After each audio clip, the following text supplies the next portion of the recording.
Bueno, estamos con Javier Epstein, profesor de evaluación de empresas y de estrategia de evaluación de estrategia de inversión en acciones. Javier es a su vez también Managing Director de JPE Capital. Bienvenido, Javier. Gracias. Y queríamos consultarte y queríamos compartir contigo cuál es tu opinión acerca del mercado de acciones en Estados Unidos, cuál es tu punto de vista, qué lectura estás haciendo desde el comienzo de años.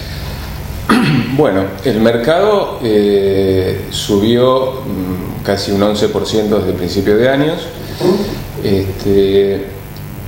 pero desde mi punto de vista me parece que está habiendo cierta desconexión entre la suba del mercado y lo que está pasando en la economía real en Estados Unidos. Si querés profundiza un poquito más. Sí, por supuesto, que de hecho en algún momento me lo has mencionado, es decir, que en general tu lectura era esa desconexión. Sí, me parece que hay una desconexión porque cuando ves algunas de las variables económicas, está mostrando la variación año versus año anterior, que la tendencia es decreciente. Y en algunas es bastante preocupante. Por ejemplo, en lo que son los ingresos personales reales.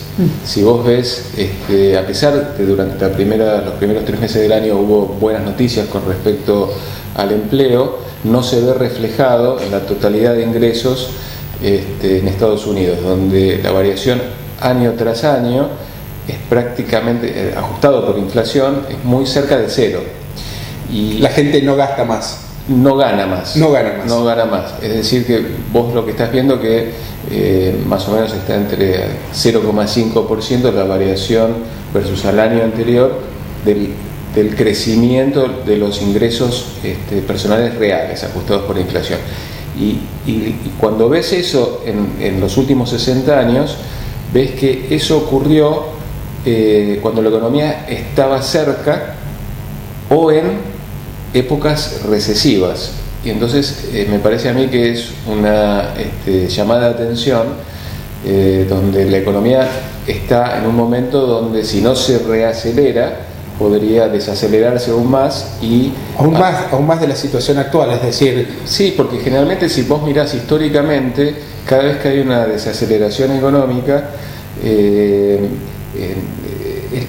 más del 50% de las veces termina habiendo una recesión.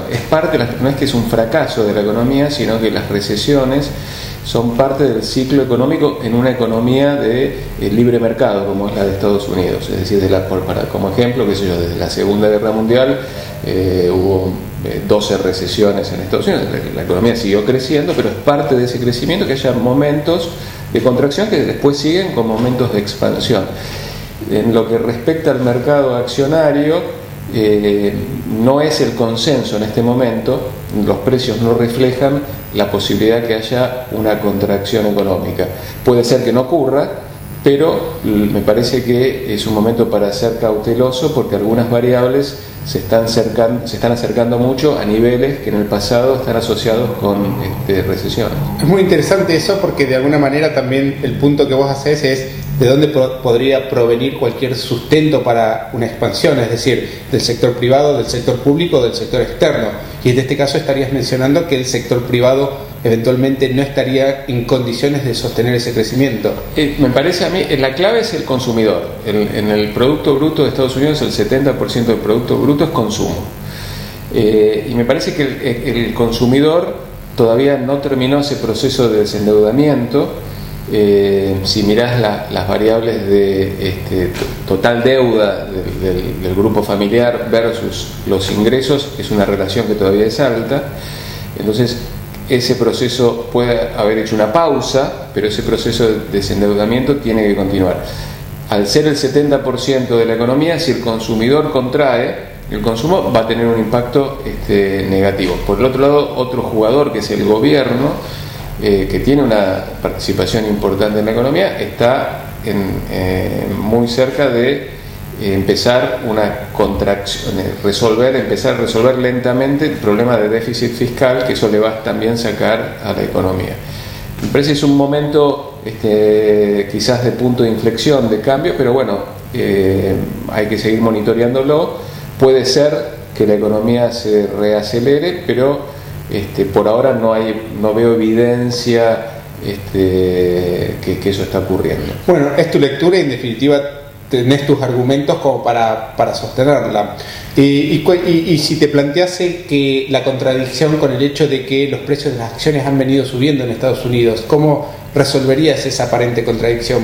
Mirá, las acciones suben en general por una razón, o que las ganancias suben o los múltiplos de evaluación se expanden, es decir, uno está dispuesto a pagar más por esas ganancias. El tema es, la clave acá es las ganancias. Si las ganancias de hoy son sostenibles, y a otra razón por la cual me parece que la situación puede llegar a ser preocupante, es que los márgenes operativos de las empresas americanas están a niveles picos históricos y tienden a revertirse al promedio. Hoy están, para que tengas una idea de distorsión del promedio, están por encima de un 50% el margen operativo por encima del promedio histórico. Están ganando mucho dinero, ese sería Claro, están ganando, los márgenes de rentabilidad son extremadamente altos, y en el pasado ha habido picos, pero tienden a revertirse al promedio por un tema de, también lo que te comenté antes, el tema de economías de mercado, libre mercado, competencia, donde bueno, las compañías en general tienen su propio ciclo y es muy difícil que eso se expanda, y entonces lo más probable es que al revés, que necesiten contratar algo de gente, los costos suban y eso haga que los márgenes bajen. Entonces eso también va a impactar en las ganancias, el crecimiento de las ganancias, y eso podría impactar negativamente el mercado. Buenísimo. Bueno, muchísimas gracias, Javier. Muchísimas gracias por tu información.